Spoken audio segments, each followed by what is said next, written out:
Ya. Dia tak bergaul. Tak bunyi bergaul. Bergaul. Kau tak clear. Tapi boleh. Boleh. Saya duduk sana dengar itu. Oh tu nak. Macam bergaul.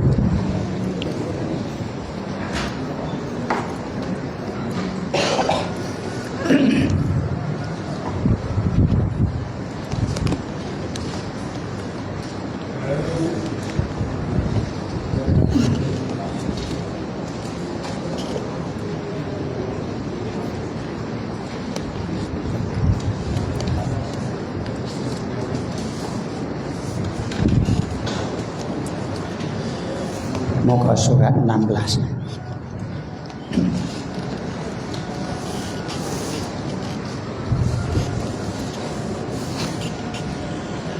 Bismillahirrahmanirrahim. Alhamdulillahirabbil alamin. Wassalatu wassalamu ala asyrafil anbiya'i wal mursalin wa ala alihi wa ashabihi ajma'in. Allahumma 'allimna ma yanfa'una wanfa'na bima 'allamtana wazidna 'ilma. Subhanaka la 'ilma lana illa ma 'allamtana innaka antal 'alimul hakim. Wa la hawla wa la quwwata illa billahil 'aliyyil 'azim.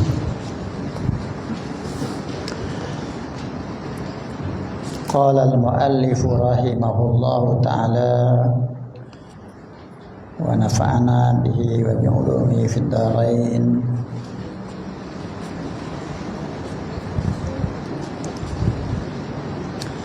Allahumma la ilma lana illa ma 'allamtana innaka antas samiul 'alim.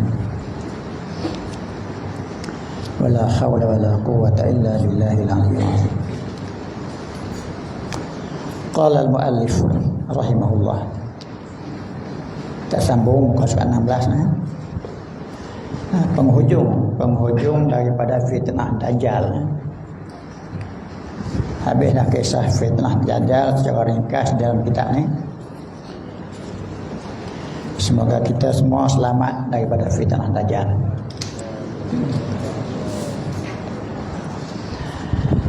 Kata muallif, man qara'a thalatha ayatin minal kahfi usima min fitnatid dajjal. Man qara'a thalatha ayatin minal kahfi usima min fitnatid dajjal. Rawahu Tirmizi. Artinya, barang siapa membaca ayat awal surah Al-Kahfi, nasihat dipeliharakan daripada fitnah Dajjal. Siapa-siapa yang baca awal surah Al-Kahfi, nasihat terpelihara daripada fitnah Dajjal. Yang mana fitnah Dajjal ni kita tahu dah dulu.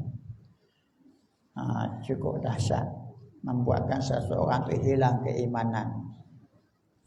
Nak selamat daripada fitnah Dajjal, ikut satu riwayat Imam Tirmizi ya. Siapa yang baca awal surah Al-Kahfi, setiap hari dia baca, malam-malam nak tidur atau macam mana, setiap hari dia baca awal surah Al-Kahfi. Di dalam hadis tadi dia sebut salah ayat, 3 ayat. Tapi dalam terjemahan tak ada. Kita ambil balik. Barang siapa membaca 3 ayat. Kalau nak tambah di celah tu lah. Ikut dalam hadis. Barang siapa membaca 3 ayat awal surah Al-Kahfi, nasihat terpeliharalah dia daripada fitnah Dajjal. Yakni terpelihara dia daripada mengikuti Dajjal. Dia tak dapat ditipu oleh Dajjal kalau dia hidup sampai ke zaman tu.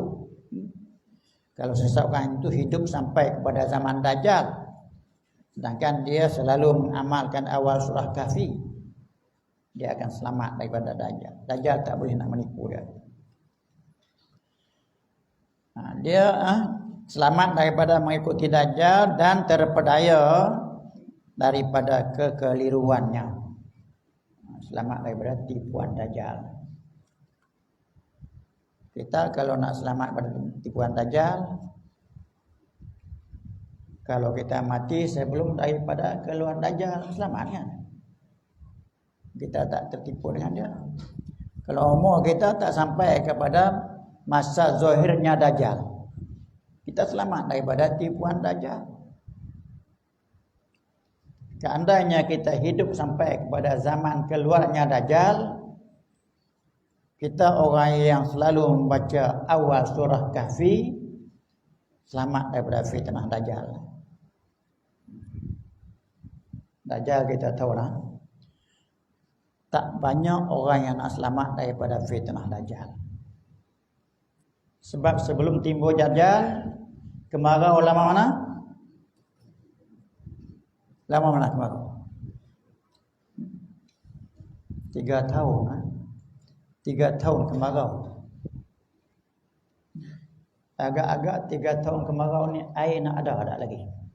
Air sungai, air telaga nak ada tak? 3 tahun kemarau. Buah-buahan ada tak lagi?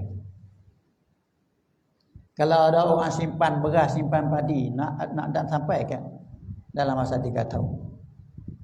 Habis awal. Jadi semasa itu yang ada hanya pada Dajjal. Air ada kat dia, roti-roti kat dia, bergunung, berbukit. Siapa yang mengaku dia sebagai Tuhan, dia bagilah makan makanan itu. Dia bagilah minuman itu. Kalau tak mengaku dia sebagai Tuhan, hiduplah dalam keadaan cukup sengsara.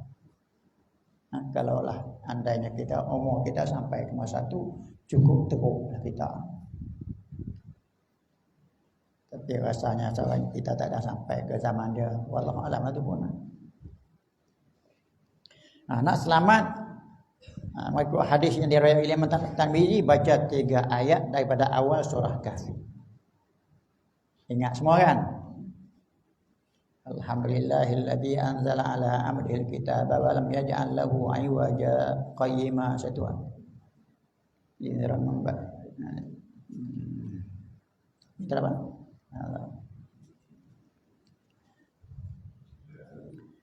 Lihat ba'san syadidan min ladun wa yubashshirul mu'minin alladzina ya'maluna shalihati anna lahum ajran hasanah. Doa. Makisina fihi abada. 3 kan? 3 ayat semua orang ingat. Takut-takut kita dilupakan oleh Allah Ta'ala ayat tu. Semoga tak lupa. Itu mengikut satu riwayat. Mengikut satu riwayat lagi 10 ayat. Bukan 3 ayat, 10 ayat daripada awal surah Kahfi.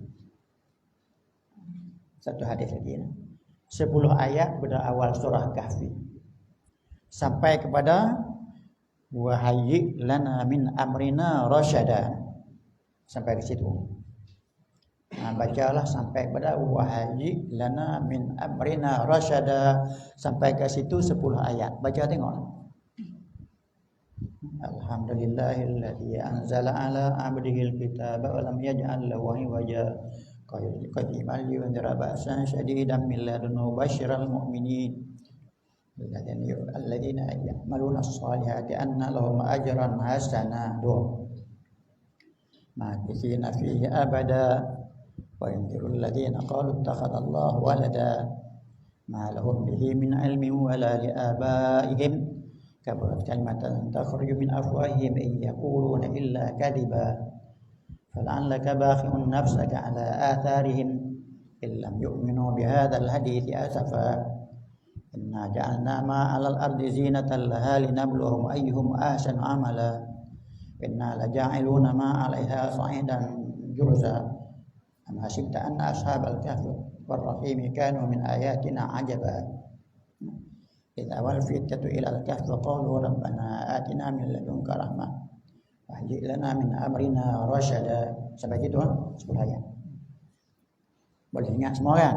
Semua ingat dah ni surah Kahfi ya. Semua ingat lah. Kalau tak ingat pun baca lagi ingat. Kalau tak takut jumpa dengan Dajjal pun hafal lebih ingat pahala besar. Kalau ingat lagi eloklah. Kalau jumpa dengan Dajjal. Kalau tak jumpa pun kita dapat pahala besar. Surah Kahfi beringat. Kalau tak ingat 30 juz ada yang ingat 30 juz ni, ada hafiz Quran. Dalam. Ingat surah Al-Kahfi. 10 ayat daripada surah Al-Kahfi kata dalam hadis yang lain daripada hadis Tirmizi ini.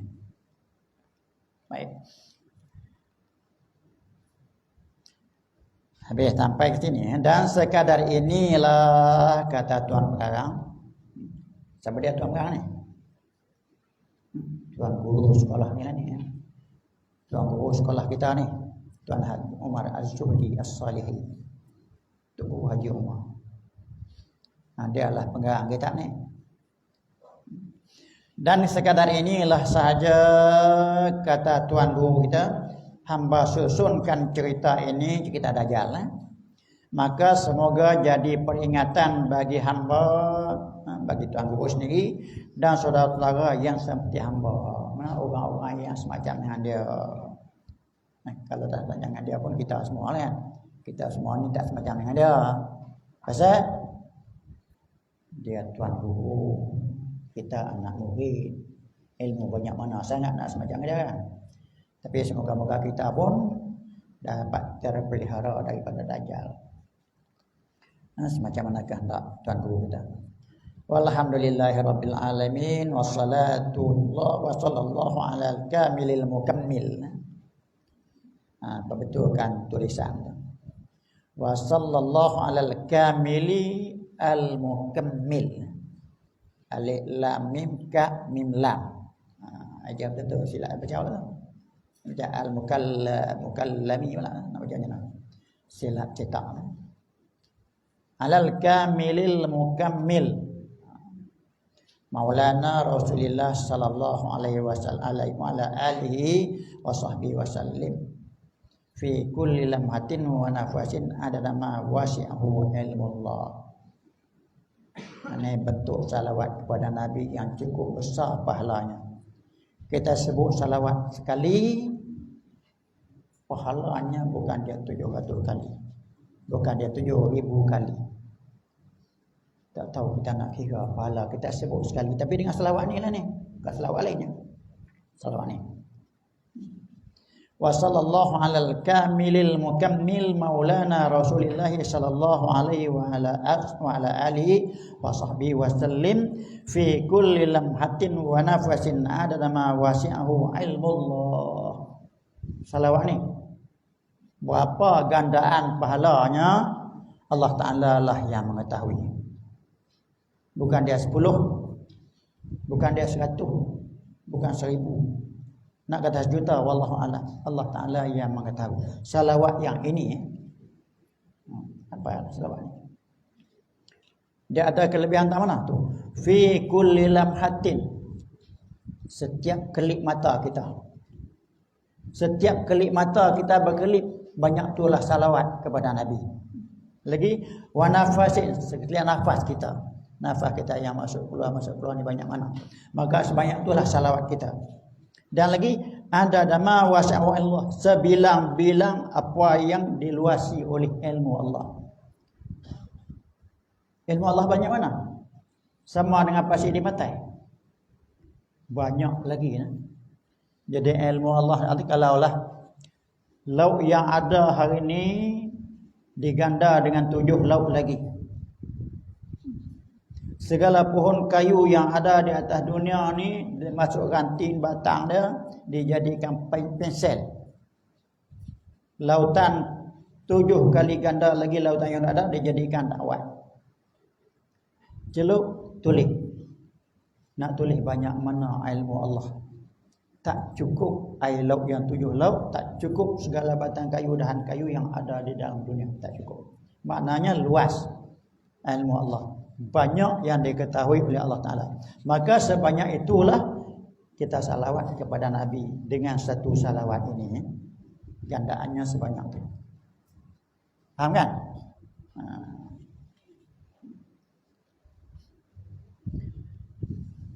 Baca Allahumma salli ala Muhammad, Allahumma salli ala Sayyidina Muhammad wa ala alihi wa sahbihi wa sallim fi kulli lamhatin wa nafasin adala ma wasa'hu ilmullah.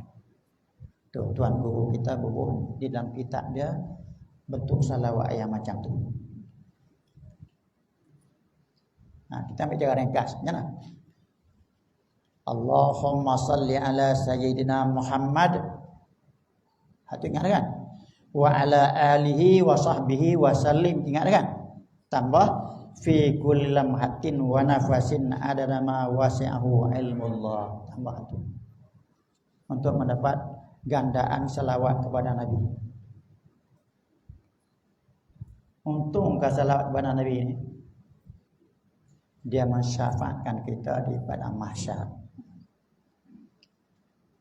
Nabi akan mensyafaatkan kita di padang mahsyar. Kita semua memerlukan kepada syafaat Nabi. Sebab kita orang yang berdosa. Semua kita orang yang berdosa. Tak ada siapa yang boleh mengaku aku orang yang bersih daripada dosa. Kerana orang yang maksum ni siapa dia? Nabi-nabi kan? Nabi-nabi, rasul-rasul, malaikat-malaikat itu makhluk Allah yang maksum daripada dosa, yang tak ada dosa. Orang yang macam kita ni dosa cukup banyak. Ustaz ke, tok guru ke, waliullah ke, semua ada dosa.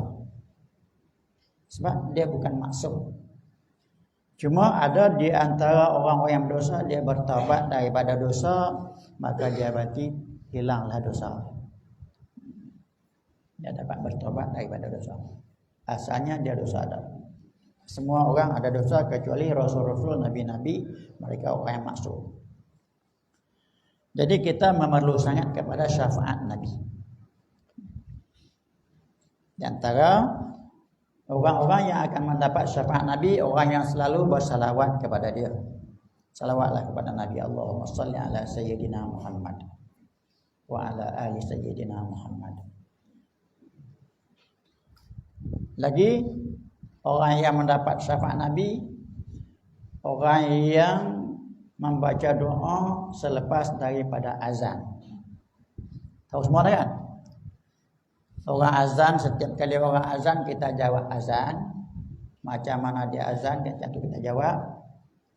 Kemudian habis daripada azan kita baca doa. Allahumma rabb hadhihi ad-da'wati tammah was-salatil qa'imah ati sayyidina Muhammadinil wasilah wal fadilah wal syaraf wad darajatal aliyah rafi'ah wab'athhu maqaman mahmudan alladhi wa'atah innaka la tukhliful mi'ad.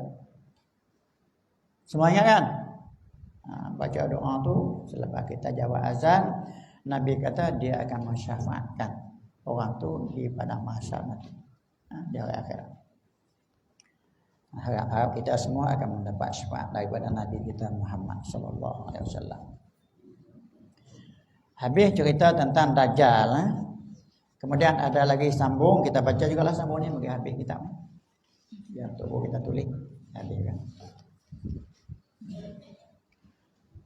Sambung dengan hikayat. Hikayat mana cerita, kisah-kisah. Hikayat. Hikayat ni dia bawah sikit tarafnya daripada kisah. Dia bawah sikit apa ni kadar kepercayaannya. Kadar boleh dipercayanya dak bawah sikit pada kisah. Kisah tinggi sikit. Jadi hikayat bolehlah kita buat panduan. Hikayatun latifah. Ini satu hikayat yang halus, yang elok. Beberapa hikayat, hikayatun jamak, jamak muannas. Kamu tahu majinahu kan? Hikayatun mufrad tambah alif ta jadi jamak muannas. Hikayatun beberapa hikayat. Latifatun yang elok, yang indah. Yang pertama daripada beberapa hikayat itu diceritakan daripada Abdullah bin Ahmad bin Hanbal. Diceritakan daripada Abdullah bin Ahmad bin Hanbal, anak Ahmad bin Hanbal. Ahmad bin Hanbal ni kita panggil Imam Hanbali ya. Imam Hanbali. Hanbal tu nama dia. Nama dia Ahmad. Hanbal tu nama pak dia. Yang terkenal dengan Imam Hanbali. Ahmad Hanbali. Anak dia ni Abdullah. Abdullah anak kepada Imam Ahmad bin Hanbal. Cerita daripada Abdullah ibnu Ahmad bin Hanbal berkata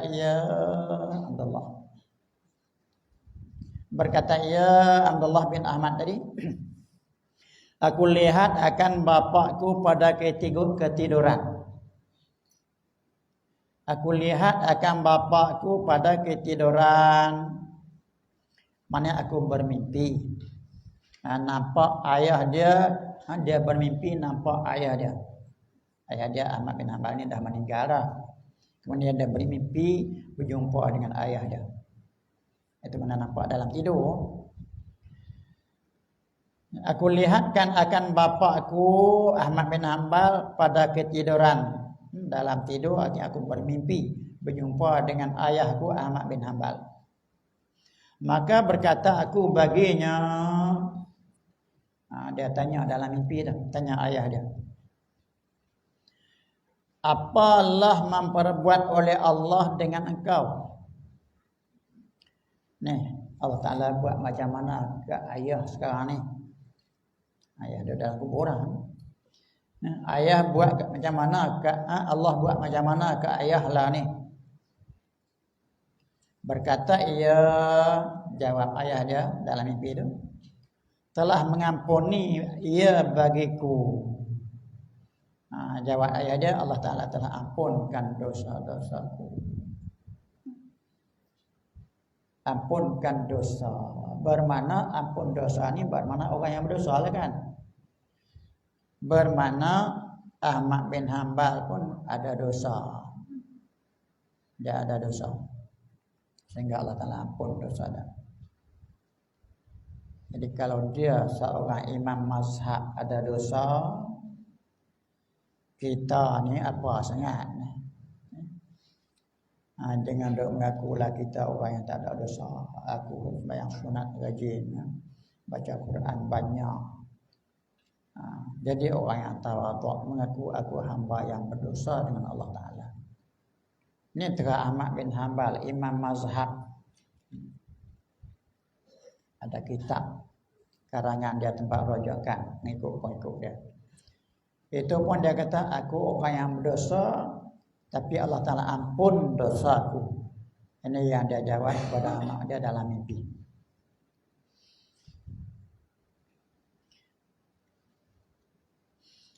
Berkata ia jawab kepada anak dia dalam mimpi itu, telah mengampuni ia Allah Ta'ala bagiku akan dosaku.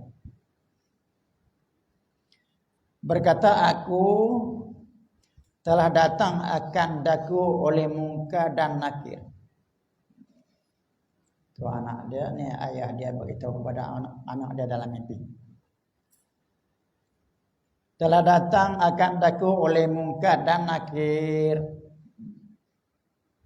Ni fitnah kubur ni. Munkar dan Nakir ni fitnah dalam kubur yang kita minta berlindung daripada fitnah kubur ni. Fitnah Munkar dan Nakir. Dia akan bertanya kepada kita, takut-takut kita tak boleh jawab. Itu fitnah. Tak boleh jawab tu fitnah lah kepada kita. Yang kita minta berlindung, fitnatil Munkar wa Nakir. Fitnah dua malaikat di dalam kubur. Dia akan soal kita, tak boleh jawab, teruklah kita. Munkar dan Nakir ni, mengikut dalam hadis, kalau dia datang kepada orang yang berdosa, datang dengan keadaan rupa yang cukup hitam, menakutkan, matanya biru. Bila dia bercakap, keluar api daripada mulut dia. Itu kalau kita orang yang berdosa kepada Allah Ta'ala. Dia membawa satu tongkat. Tongkat dia tongkat yang cukup besar. Besar mana tongkat dia? Nabi kata kalau berimpun penduduk Mina, penduduk bumi Mina di sana, tempat orang ada letak jamrah. Kalau pun semua penduduk Mina tu nak angkat tongkat yang dia bawa, tak terangkat. Maknanya berat dan besarnya tongkat yang dibawa oleh malaikat. Nak buat apa tu? Nak pukul orang-orang yang tak lepas jawapan.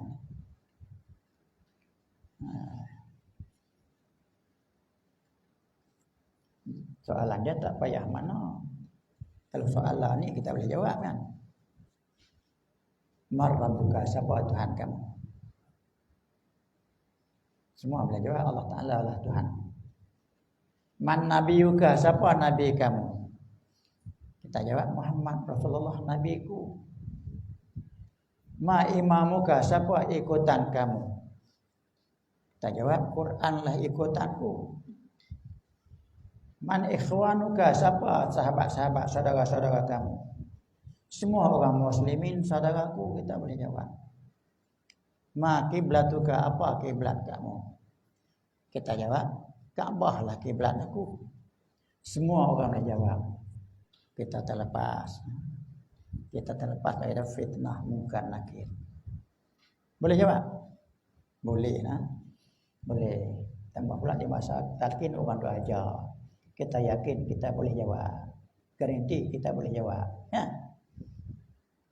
Jangan kata gitu. Yang nak jawab keimanan kita.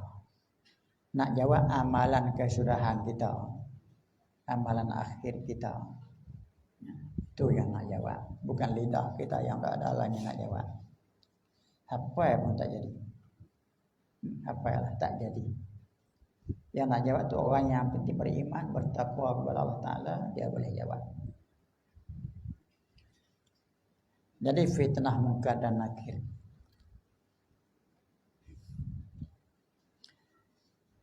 Berkata aku telah datang akan daku oleh mungkar dan nakir. Dia kata Ahmad bin Hanbal jawab kepada anak dia dalam mimpi itu. Berkata ia bahkan tak tu soalan berkata aku ni siapa dia? Abdullah. Tanya kepada ayah dia Ahmad bin Hanbal. Berkata aku ni letak Abdullah. Berkata aku Abdullah. Berkata ni nak bertanya lah. Mana berkata ni bertanya. Bertanya aku Abdullah bin Hanbal telah datang akan dikau oleh mungkar dan nakir. Itu soalan tu. Letak tanda soalan itu kan. Telah datang akan dikau oleh mungkar dan nakir. Berkata ia Ahmad bin Hanbal, ayah dia jawab bahkan betul mungkar dan nakir datang kepada aku. Berkata ia bagiku, siapakah Tuhan engkau? Berkata aku, Allah Subhanahu wa Ta'ala. Letakkan nama Allah tu, Allah tak ada letak tulis. Berkata aku, Allah Subhanahu wa Ta'ala, itulah Tuhan aku. Dia jawab kepada malaikat. Kemudian dia tanya balik. Ahmad bin Hanbal ni tanya malaikat, adakah tidak malu kedua kamu daripada aku dan umpama aku? Wahai mungkar dan nakir, kamu bertanya aku dengan soalan-soalan yang macam tu, kamu tak malu ke aku? Tanya Ahmad Hanbal kepada malaikat. Kamu tak malu ke aku kan? Dikatakan siapa Tuhan kamu? Tanya aku soalan-soalan yang macam tu, kamu tak berasa malu ke wahai mungkar dan nakir? Ini cerita dalam mimpi ya. Mimpi anak dia macam tu. Ayah dia soal jawab dengan malaikat. Ayah dia kata kepada malaikat, adakah tidak malu kedua kamu wahai mungkar dan nakir daripada aku dan umpama aku orang-orang yang semacam dengan aku daripada wali-wali Allah? Dikatakan siapa Tuhan kamu? Mana dia disoalkan siapa Tuhan kamu? Tak malu ke aku ke? Dan orang-orang yang semacam dengan aku, Imam Syafi'i, Imam Malik, Imam Hanafi dan awliya-awliya ilah yang lain. Duk tanya soalan yang macam tu, kamu tak rasa malu ke? Ini kisah dalam mimpi ya. Maka berkata keduanya malaikat Munkar dan Nakir bagi aku, kata Ahmad bin Hanbal. Berkata keduanya bagi aku, telah benar engkau ayuhai Aba Abdillah. Aba Abdillah ni ayah Abdillah tadi kata Ahmad bin Hanbal. Aba Abdillah artinya ayah Abdillah, gelaran dia, kunyah dia. Kunyah Ahmad bin Hanbal ni Aba Abdillah, Abu Abdillah, sebab anak dia nama Abdullah. Berkata keduanya bagi aku, telah benar engkau ayuhai Aba Abdillah. Betul. Betul kami malu nak tanya orang yang macam kamu dengan soalan-soalan. Kami malu. Tapi Allah Ta'ala suruh tanya. Kena tanya. Uzur olehmu akan kami mana kami minta uzur, kami minta maaf. Maaflah kamu akan kami, wahai Ahmad bin Hanbal. Macam mana kami kena tanya, maaflah kepada kami. Maka kami dengan ini soalan disuruh akan kami. Soalan-soalan ini yang kami kena suruh. Siapa suruh? Daripada pihak Allah. Jadi Allah Ta'ala yang suruh kami soal. Walaupun kami malu. Kami malu tapi kerana Allah suruh kami soal lah juga. Dan meninggallah oleh keduanya akan daku. Ini sambungan daripada kata Ahmad bin Hanbal. Meninggallah oleh keduanya malaikat itu akan daku. Dan selesailah oleh keduanya. Habis kalau lah tak tanya orang. Ahmad bin Hanbal.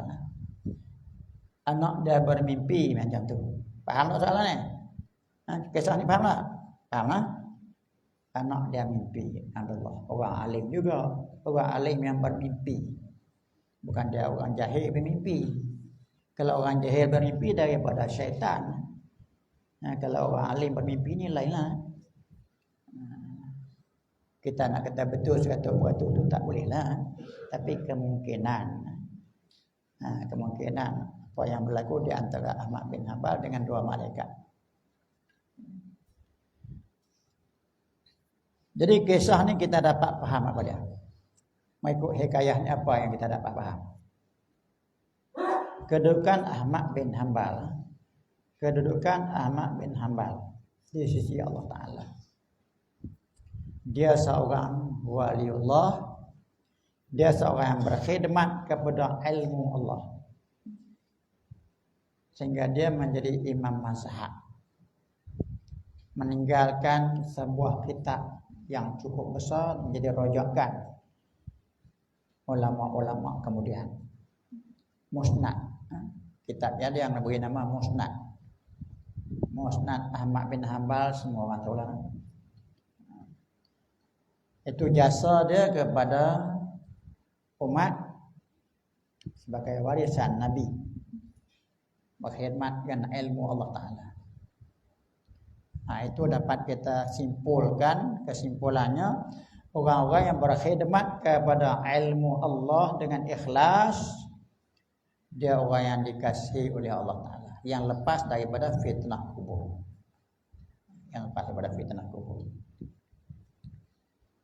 Berkhidmat kepada ilmu Allah, sehingga orang cerah, mendapat hidayah, mendapat ilmu melalui kitab karangan dia.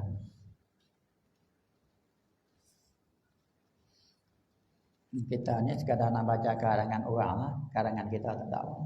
Sekadar baca karangan orang. Baik, itu kisah yang pertama, hikayat yang pertama. Yang kedua, ada hikayat yang kedua. Daripada Sahal bin Ammar. Berkata ia, kata Sahal, aku lihat akan Yazid bin Harun. Yazid bin Harun ni Yazid anak Harun Rashid. Yazid anak kepada Harun Rashid. Semua orang tahu Harun Rashid yang seorang khalifah yang warak. Anak dia bernama Yazid. Anak dia ni menjadi gubernur di Khurasan.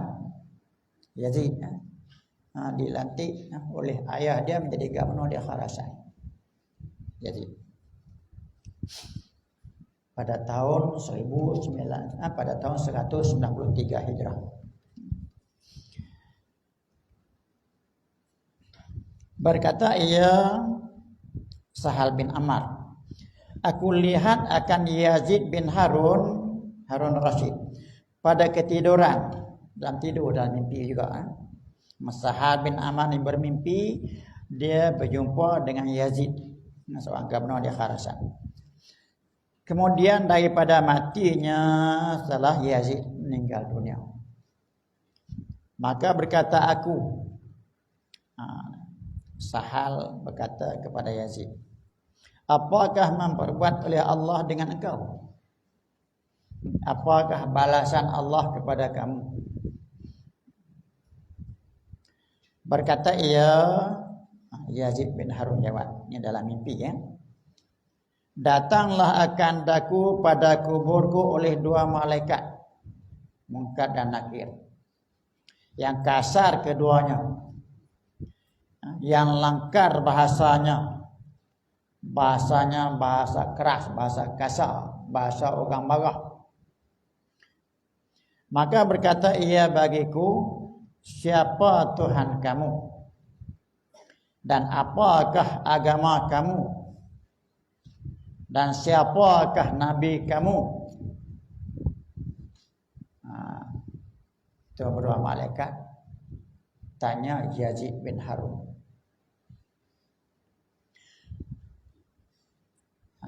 Memegang aku dengan janggutku.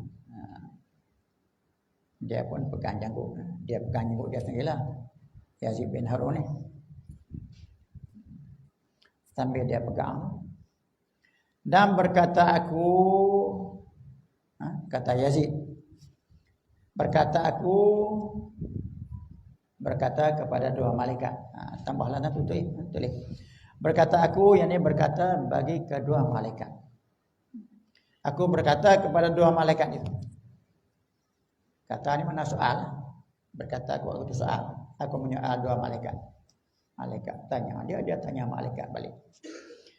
Bagi umpamaku dikatakan ini soalan, orang yang macam kamu, macam aku ni, kamu nak soal dengan soal ni, soal yang amat mudah lah punya. Orang yang macam aku, kamu nak soal dengan soalan ini, kata Yazid bin Harun. Dan sungguhnya telah mengetahuiku akan manusia akan jawab kedua kamu sudah 80 tahun. Aku dah ajar manusia yang dah mati 80 tahun dah akan jawapannya. Untuk nak jawab soalan kamu dalam kubur ni, aku hajar kepada murid-murid aku 80 tahun dah. Takkan aku tak boleh jawab. Anak murid aku pun aku dah ajar jawapan ni 80 tahun dah aku mengajar mereka. Jadi orang yang macam aku kamu nak tanya ke? Tu dia kata di dalam mimpi ya. Dalam mimpi Sahal tadi, mimpi Sahal.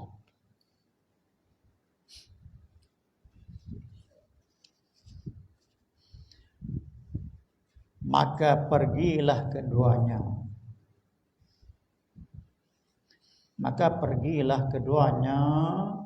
Artinya meninggallah Munkar Nakir daripada Yazid. Dikata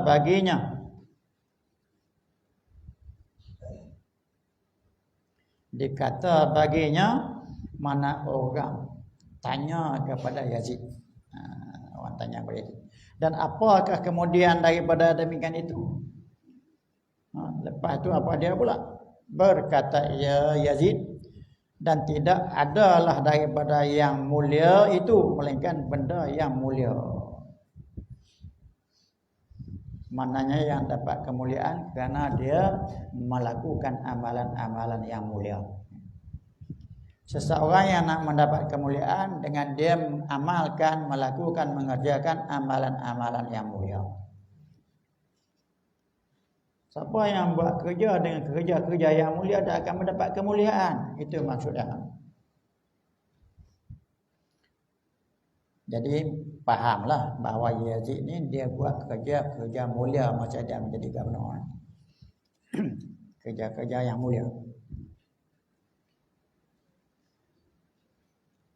Mengimpunlah ia bagiku akan sekalian dosa, mengampunilah ia bagiku akan sekalian dosaku, dan masukkan ia akan daku akan syurga. Itu habis kisah di dalam mimpi Sahal. Mimpi Sahal. Jadi Yazid seorang yang gubernur yang berlaku adil. Kayaknya begitu. Sebab Harun al-Rashid ni orang yang adil, khalifah yang adil.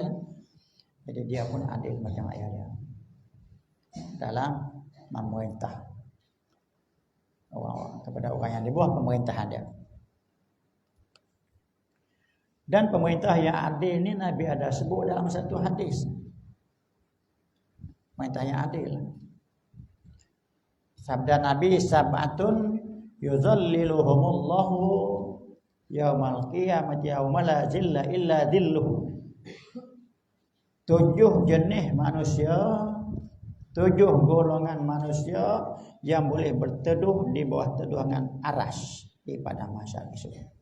Di masa itu tidak ada teduhan apa-apa, tidak ada bayangan apa-apa. Pada mahsyar satu bumi yang sama rata. Tak ada bukit, tak ada paya, tak ada punggung kayu, tak ada khemah yang tempat nak berteduh. Semua duduk di bawah panas terik matahari. Semua, kamu semua dan anak sendiri kena duduk di tengah panas terik di padang mahsyar. Bukan ada teduh. Bukan tanah bumi hak ni. Tanah bumi ni ada gunung, ada bukit, ada paya. Tanah ni tak ada, bumi ni tak ada. Allah Ta'ala ganti dengan bumi lain. Sebab dia nak mengadili hamba dia di atas bumi yang tak ada kerja dosa. Bumi yang ada lah ni bumi yang tempat orang buat kerja dosa. Dia Allah Ta'ala tukar bumi dengan bumi yang lain, yang putih, yang bersih, macam dengan perak, luas. Hujung sini nampak sampai hujung sana, tak ada terlindung. Di bumi itu tidak ada teduh, yang ada teduh hanya aras Allah. Aras Allah saja yang ada teduh. Siapa yang bertuah boleh masuk dalam teduh.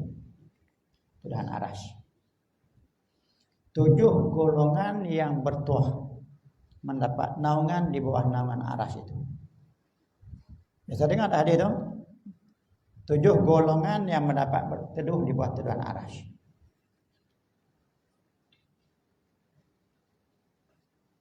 Siapa dia? Seorang imam yang adil, pemerintah yang adil kepada rakyat. Seorang pemerintah yang berlaku adil dengan hukum Allah.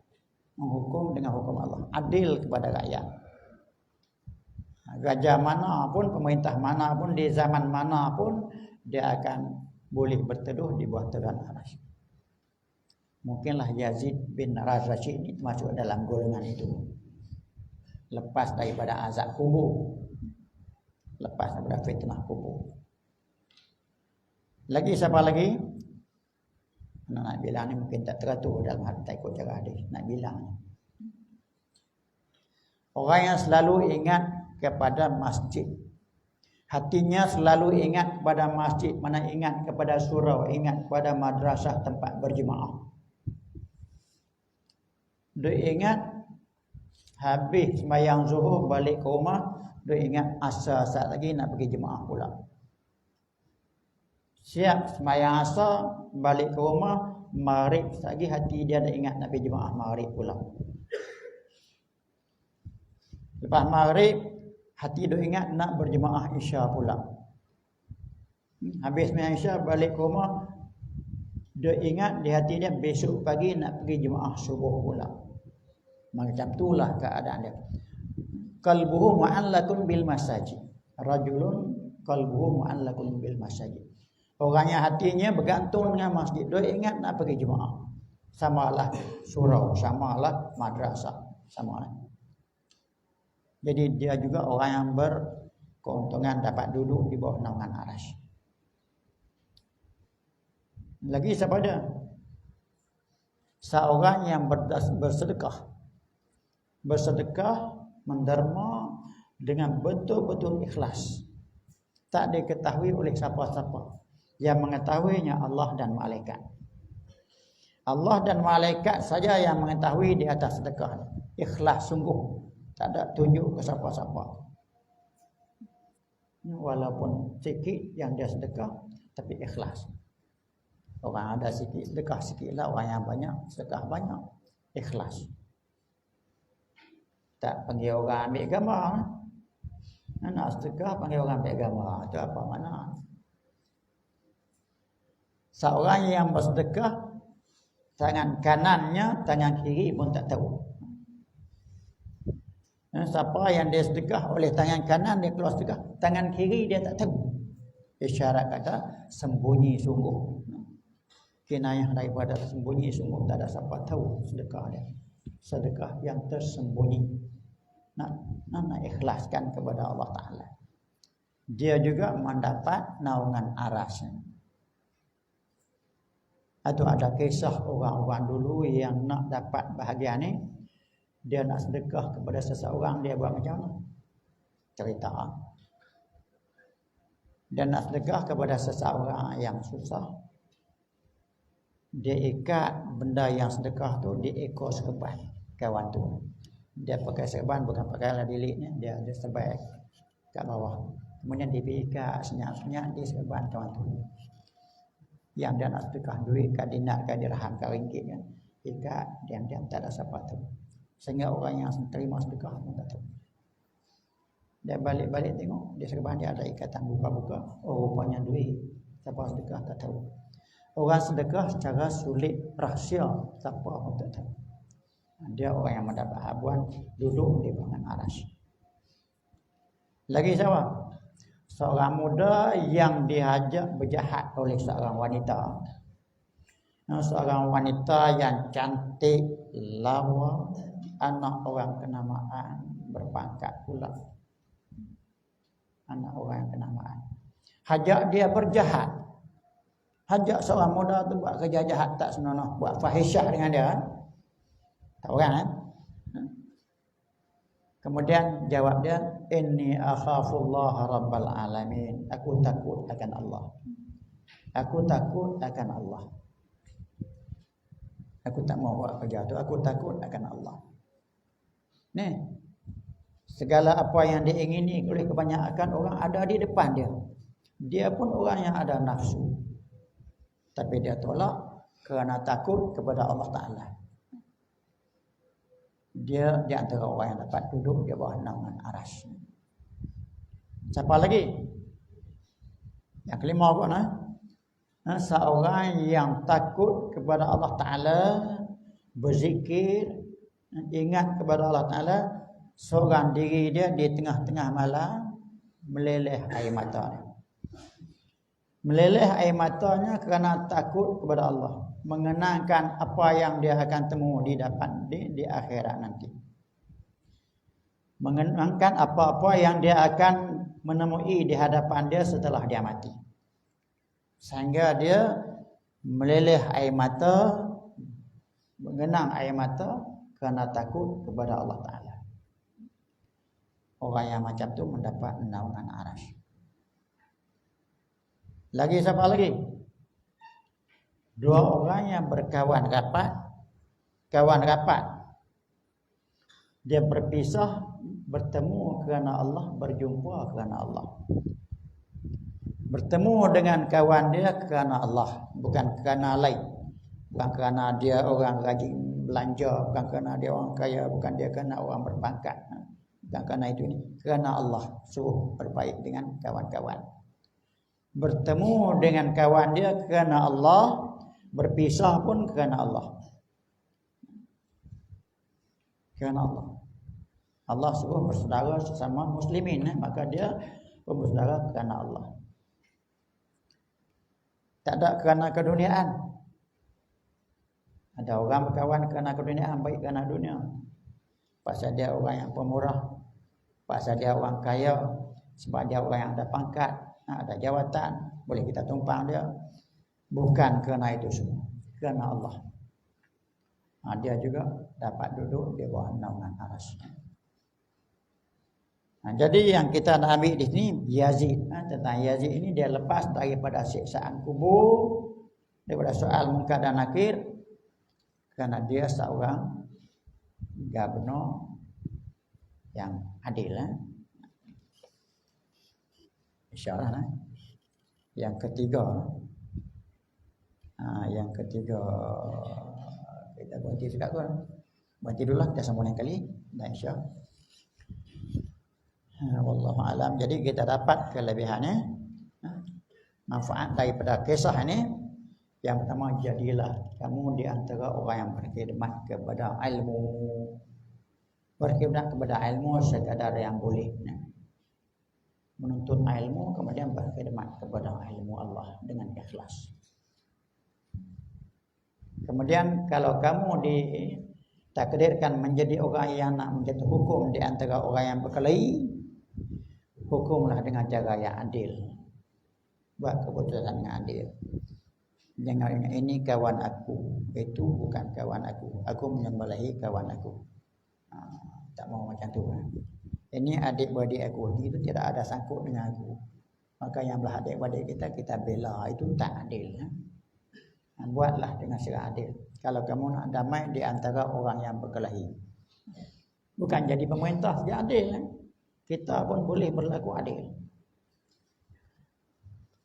Itu di antara dan yang dapat kita simpulkan daripada dua kisah ini. Kemudian ada lagi beberapa kisah, beberapa hikayat, kita akan sambung lain kali. Wallahu a'lam. Allahumma la ilma lana illa ma 'allamtana innaka antas samiul alim. Allahumma aftah 'alaina futuhal 'arifin kama fatahta 'ala anbiya'ika wa salihin.